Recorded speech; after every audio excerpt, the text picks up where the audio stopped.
2026년 1월 1일 중국이 은 수출 통제라는 결단을 내리는 순간 시장의 판도는 완전히 뒤집혔습니다. 이건 단순한 가격 상승이 아니에요. 공급망의 실권을 누가 쥐고 있는지 간과했던 시장이 치르는 혹독한 대가인 거죠. 인류 역사상 가장 저평가되었던 자산인 은이 왕의 귀환을 알리는 현장에 오신 걸 환영합니다. 반가워요. 15년 동안 유튜브에서 오로지 데이터와 지정학적 논리로 자산의 흐름을 분석해온 전략가예요. 오늘은 여러분이 그동안 막연하게 알고 있던 은에 대한 고정관념을 논리적으로 완전히 바로잡아 드릴 거예요. 금의 보조제라거나 안전자산의 2인자라는 식의 안일한 분석은 이제 유효하지 않습니다. 이 영상 하나로 2026년 원자재 시장의 거대한 설계도를 머릿속에 넣어드릴 테니까 변화하는 부의 흐름을 냉정하게 파악하고 싶은 분들이라면 끝까지 집중해보세요.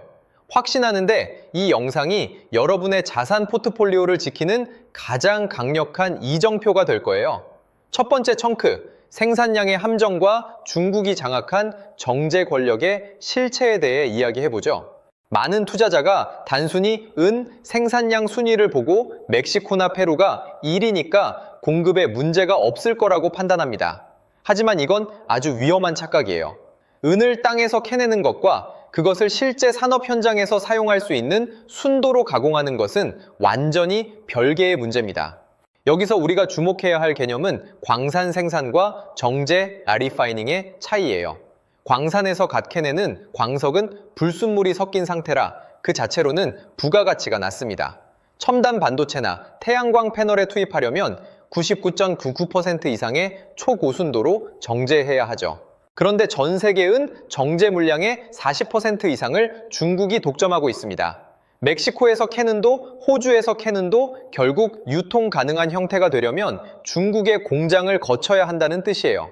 원재료의 출처보다 최종 제품의 출구를 통제하는 자가 권력을 쥐는 법이죠. 서구권이 기술력이 있는데 왜 직접 안 하느냐고 묻고 싶을 거예요. 답은 환경 규제와 비용에 있습니다. 은 정제 공정은 막대한 오염 물질을 배출합니다. 소위 ESG 경영을 강조하는 서구 선진국들은 지난 수십 년간 이 더러운 공정을 규제가 느슨한 중국으로 외주화했어요. 중국은 환경 오염의 비난을 감수하면서까지 인프라를 구축했고 이제 그 결과로 전 세계 은 공급망에 목줄을 쥐게 된 겁니다. 2026년 중국이 국가 안보를 이유로 정제 제품 수출을 단 30%만 줄여도 전 세계 첨단 산업은 즉시 멈춰 설 수밖에 없는 구조예요. 두 번째 청크는 재활용, 리사이클링, 시장의 민낯입니다. 흔히 도시 광산을 대안으로 꼽지만 이 역시 중국의 손바닥 아니라는 사실을 아는 사람은 드뭅니다. 버려진 스마트폰이나 태양광 패널에서 은을 추출하는 공정 역시 정제와 마찬가지로 극심한 환경 오염을 동반하죠. 서구권은 재활용이라는 명분만 챙기고 실제 화학 처리는 대부분 중국으로 떠넘겼습니다. 결과적으로 재생은 수급의 70% 이상을 중국이 지배하게 됐어요. 신규 채굴량뿐만 아니라 기존 물량의 순환조차 중국의 승인 없이는 불가능한 시대가 온 겁니다. 세 번째 청크, 서구권이 직면한 10년의 인프라 격차를 직시해야 합니다. 지금 당장 서구권이 정제소를 짓는다고 해결될까요? 인허가부터 환경 영향평가, 숙련된 엔지니어 확보까지 최소 10년에서 15년이 소요됩니다. 하지만 중국의 수출 통제는 바로 지금 벌어지는 일이죠. 15년 뒤에 완공될 공장이 당장 멈춰버린 반도체 라인을 살려낼 수는 없습니다. 이건 돈을 아무리 쏟아부어도 시간을 살 수 없는 물리적인 한계 상황인 거예요. 이제 네 번째 청크, 수출 통제 50%의 증발이 가져올 수학적 파괴력을 분석해보죠.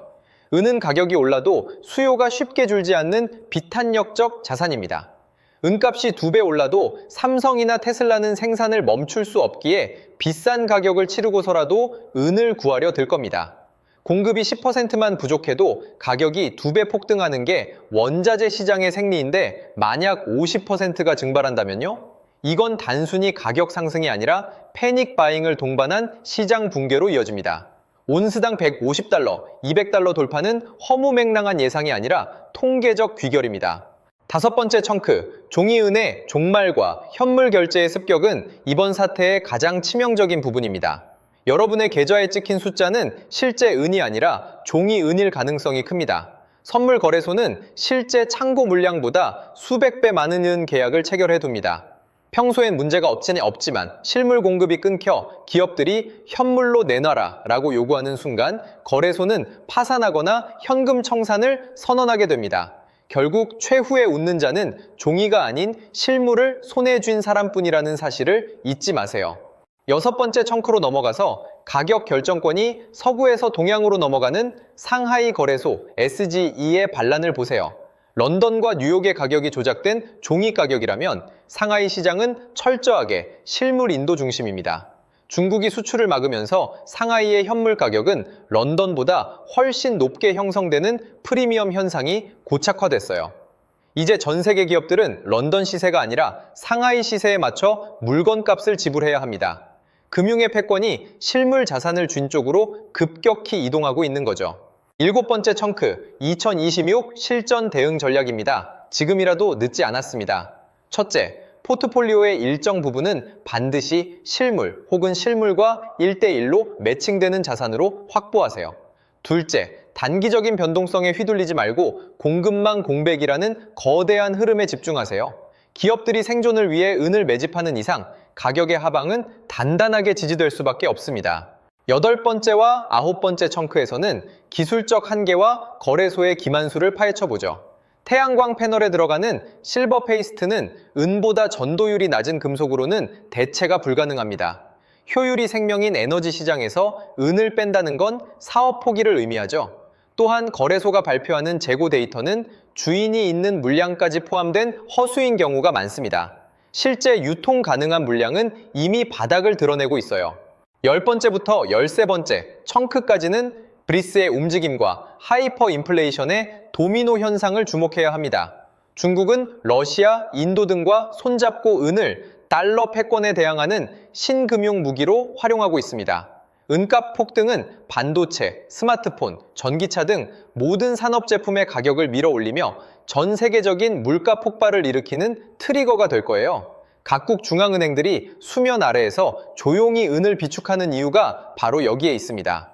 마지막 14번째부터 16번째 청크, 최종 탈출 전략입니다. 은은 강력한 창인 동시에 변동성이 큰 자산입니다. 자산의 20% 내외로 비중을 조절하며 리스크를 관리하세요. 그리고 모든 사람이 은을 찬양하며 시장에 뛰어들 때 혹은 은을 완벽히 대체할 신기술이 상용화되었다는 소식이 들릴 때가 우리가 수익을 확정짓고 나갈 타이밍입니다. 오늘 제가 전달한 메시지는 분명합니다. 2026년 은의 귀환은 단순한 투자 기회를 넘어 전 세계 공급망과 금융 질서가 재편되는 거대한 사건입니다.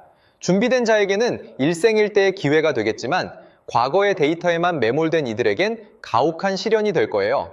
오늘 내용을 3줄로 요약해 드립니다. 첫째, 은의 진짜 힘은 채굴이 아닌 정제와 재활용, 독점에서 나오며 그 주도권은 중국에 있습니다. 둘째, 서구권의 인프라 부재는 단기에 해결될 수 없으므로 공급 부족에 의한 가격 폭등은 필연적입니다. 셋째, 종이 자산의 거품이 거치고 상하이 시장 중심의 실물 자산 시대가 도래했습니다. 여러분, 변화의 파도 앞에서 냉정하게 판단하세요.